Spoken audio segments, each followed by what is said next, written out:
عواب انصاری صاحب comment box میں معلوم کرتے ہیں، اگر ہم لوگوں کو تکلیف دیتے ہیں پھر اللہ سے معافی مانگتے ہیں تو کیا معافی ہو جائے گی یا نہیں؟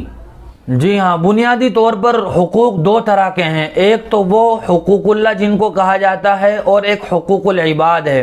حقوق اللہ تو وہ ہیں جو اللہ کے حقوق ہیں، مثال کے طور پر نماز ہے، روزہ ہے، یہ اللہ کے حقوق ہیں، ان کا تعلق تو براہ راست اللہ کی ذات سے ہے۔ اگر کوئی آدمی حقوق اللہ میں کوتاہی کرتا ہے تو یہ اللہ کی مرضی ہے، چاہے تو اللہ تبارک و تعالی معاف کر دیں اور چاہے اس پر سزا دیں۔ جہاں تک تعلق ہے حقوق العباد کا، اگر اس میں کوتاہی ہوئی ہے تو اللہ کے ساتھ معافی مانگنے کے ساتھ ساتھ اس بندے سے بھی معافی مانگنا ضروری ہے ہم نے جس کے حقوق میں کوتاہی کی ہے۔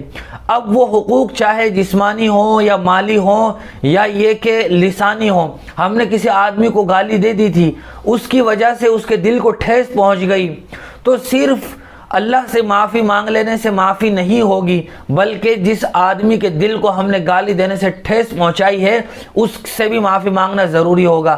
کسی کی غیبت کر دی ہے تو جس کی غیبت کی ہے اس سے معافی مانگنا ضروری ہوگا۔